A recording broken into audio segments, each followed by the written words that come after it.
Ciao comrades, today we got loads of news. I know I mostly talk about Vita Homebrew, but other communities are also more than alive.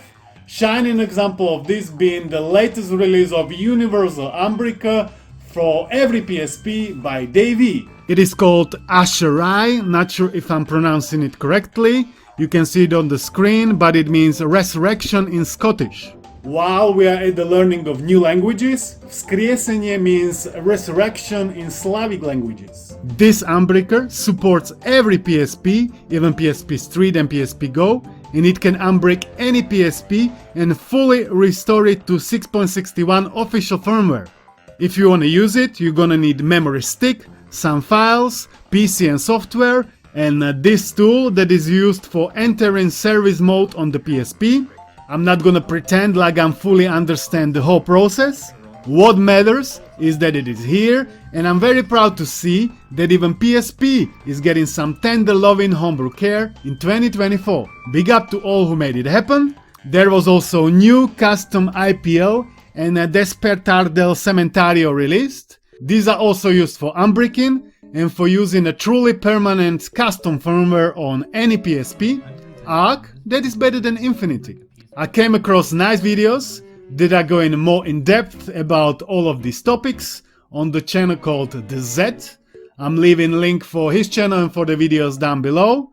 Looks like he's some kind of a veteran of PSP as well as PS Vita hacking scene. I found there like 10 years old videos of Hello World proof of concept exploit for 2.60 Vita firmware plus bunch of other interesting stuff. I'm sure he knows his craft very well. Vololo also released some nice articles about all of these. Check it out if you're into it. I haven't tried Arc custom firmware yet, but I heard a lot of good things about it. Maybe it's finally time to try it out, cause I think I can even do it on a PS Vita. I know we have started a bit untraditionally, so why not to carry on with this untraditionality, this time from Xperia Play Battlefield, with a brand new release of NoPsmDrm by Lee. This plugin basically allows you to play PlayStation mobile games on your Xperia Play yet again. Previously you could have played all of them officially, but then Sony, by their infinite wisdom like always, decided to shut it all down. And now finally PlayStation Mobile is coming back where it all started, on the mobile. This procedure is relatively easy to pull off. Your phone needs to be rooted, then you need to install 2 APKs, and you are good to copy some games into the folder and have a blast.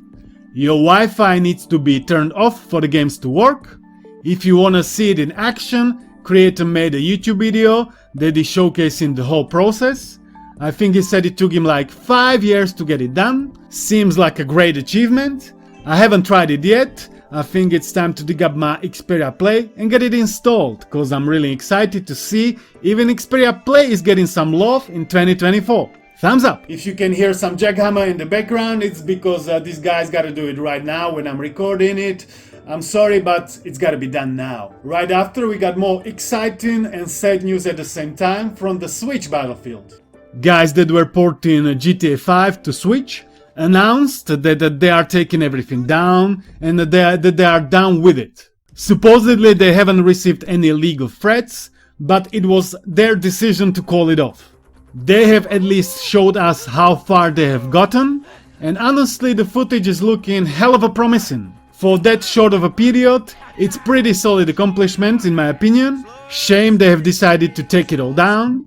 I've seen some comments about people asking to upload their progress to torrent so somebody else can pick it up. Not sure how it went, but I'm sure this is just too big of a deal to just let it go. Click this button to not miss any updates. And now finally let's get into Vita Homebrew. RetroFlow Launcher has received a huge update to the version 7 plus hotfix, so now it is on 7.0.1. There was a lot of improvements, including new artwork downloader for better artwork scraping with better game identification for easier downloads. You can still also use the old artwork downloader. This new downloader now supports much more systems out of box like N64, SNES, NES, Game Boy Advance, which previously wasn't possible, I believe. I have none of them installed in this Vita, just PSP, PS1, official Vita and homebrew/ports, so only those are showing up. If you have installed Adrenaline, RetroFlow Adrenaline Launcher will be installed automatically. This app is necessary for launching PSP and PS1 games from within RetroFlow Launcher. There is now an option to download PSP backgrounds. Backgrounds are displayed when you click on a game and you want to change some options. There were also many more game options added for PSP games, like plugins, CPU clock speed, high memory, etc. You can see the full changelog right now on the screen, there is a lot of it. If you come across some issues, make sure to check the FAQ section on the GitHub, which can resolve most of them. I came across this problem. I wanted to launch PSP game, but I couldn't do it because it claimed my 6.61 firmware was missing. Not sure if it happened now or before. I wasn't using this Vita for a while, so can't really remember. But now I need to do what it says, to put 6.61 PBP into UX0 up/PSPMU-CFW. Now we have this segment. Just to put you into picture, I have created new membership level called True Believer. There is a perk, exclusive perk called Singer-Songwriter, which means that if somebody joins this level, I will create a short musical segment inspired by this person and put it into this video. Surprisingly, somebody has joined, and I put 3 chords together with some lyrics and 10 minutes of my time, and this is the result. We've got a new member on the board. Brains drifting seems to be a true believer in a Vita homebrew and in all this homebrew game. Couldn't thank him enough from the bottom of my heart. And every other developer spending the time on a passionate project of their own to share with us, to have some fun, to have some fun, to have some fun. Okay, enough of the cultural enrichment. Now let's carry on with the real stuff. We are back to real Vita stuff, and this time to the brand new Cave Story port based on CSE2. We had already port of Cave Story called NX Engine Evo. It's very good. Not sure what's the difference between these two, but as I always say, the more options the better. You don't need no extra files for this one. Now something more exciting for all the Sonic fans. Sonic Free Air has been finally ported thanks to cumulative.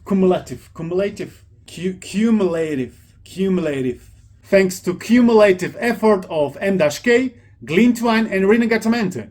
Sonic 3 Angel Island Revisited is a fan-made widescreen remaster of Sonic 3 and Knuckles. This is the definitive version of this game with a bunch of display, audio, visual, gameplay and controls enhancements. If you are a Sonic fan, this is a must install in my opinion. I'm not a Sonic fan, but I have it installed anyway. You need to follow instructions to get it running. If you encounter any issues, there is always our Discord. We're already at 5,000 members, and I've seen people are already sharing some mods for this game with playable Amy from Sonic Origins. I think I should also mention this is a beta release aimed at collecting players' feedback, but it is perfectly playable beta. Everything works as intended, all the options I have tried, all the levels I have played, no issues at all. What I found the most intriguing is that this port has been in works for a few years, but there were some hiccups along the road that prevented it from reaching its true potential. But now it finally happened. I'm including some screenshots of Rin's summarization of the whole ordeal. You can read through it, they are quite interesting. Now to the biggest update of the bunch, Cuphead. Patnos is still working hard on it, bringing all kinds of different fixes and performance improvements, so let's check it out. I was trying version 0.6. This time I came prepared with 200% fully complete save state, so I can show you something more. Some people was thinking this is just the first island, but nope, this is a full game, real deal. I was trying bunch of different bosses, they all run at 30 FPS. Even when I've changed the weapon For the short range one, I haven't noticed any frame drops. I've tried like 5 or 6 different bosses, and all of them were super enjoyable and super hard, so excuse my lame gameplay. Most of them I've seen for the first time, cause I never really gotten that deep into Cuphead in the first place. It's a game for people that likes a good challenge, that's for sure. So as I said, all the bosses that I have tried were running very good. Slowest are again the run and gun levels. First one was quite playable, second one was a bit slower, but the third one was around like 23 FPS, which is not bad. This port truly blows my mind. It just goes to show the true Vita power. This handheld is like 12 years old by now, but it can still pull off games like Cuphead. Imagine what kind of ports could have been done if developers actually would have access to source codes. Either way, Cuphead is amazing. I would recommend you to install it, cause the save states will stay on your Vita even if you update the game when the new version is released, so you're not gonna lose your hard-earned progress. That would be a catastrophe in this hardcore platformer, or you can still cheat, like me. And now, a word from the sponsor of today's video, this channel members and Patreons. Huge thanks to all of these people: Jarek Smith, Daniel David, Dalaylama, Joseph Santander, Wayne Redding, PatnosD, Dawid Grabka, Herman, Raul Gauthier, mxrshmcllo, Asi from the MIC, Victor Ginelli, PopePepe, Marcus Luther, Brains Rifted. Thanks to them, I have much more creative freedom. Big up! Now I want to quickly showcase upcoming homebrew game called Clasherball by Santander Studios. It's gonna be released for Switch, Steam, as well as for Vita. We are lucky there is no storefront on the Vita, so it's gonna be for free, which I truly appreciate, that the creator is gonna do it, cause you know, he doesn't need to, but he wants to bring joy also to our beloved discontinued handheld, which is always nice to see. It's gonna be some kind of action puzzle game. Demo should be released soon, can't wait to try it up. Keep up the great work! Then we have a picture of PSP testing tool plus PSP Go DTP H300 and camera. I've already seen this dev kit, but this is the first time I'm seeing this PSP Go with these attachments. It looks kinda professional. It like carries on with the curve of the circle or rather ellipse at the top and bottom of the PSP Go. There is a Sony branding on the top piece, which seems to be just a holder for camera, and at the bottom it's connected to the dev kit. Pretty cool if you ask me. Last but not least, we got an announcement of a project going public. The project is called PSP to FW tool. It is not ready yet for official release. Skleba is still working on it. It is intended to be the end game firmware modding tool for PS Vita. It is a very powerful tool, but it requires advanced knowledge of Vita system as well as an extensive documentation to properly use it. He hopes to finish it this summer.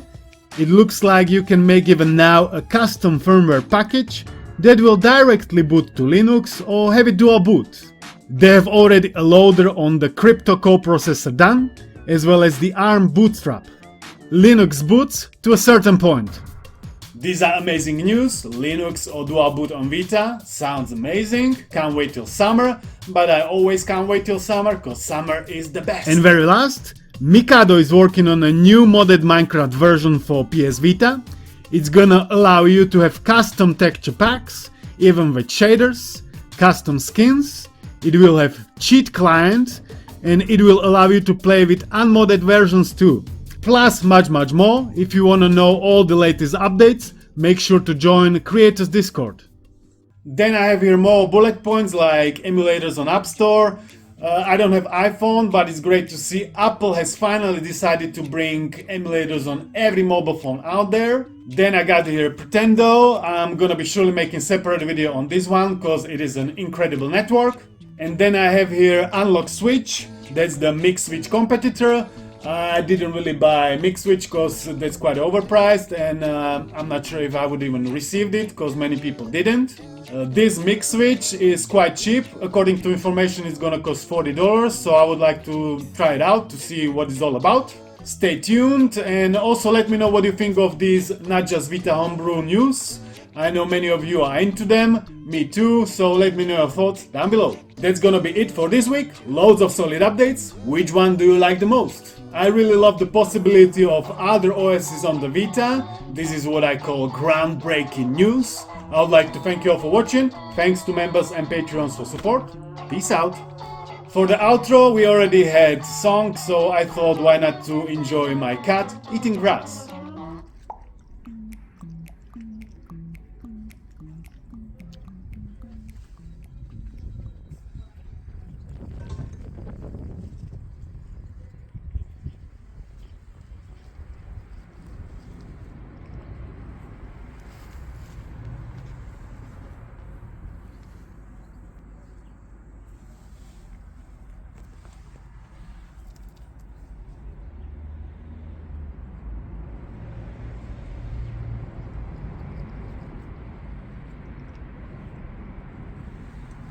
Good.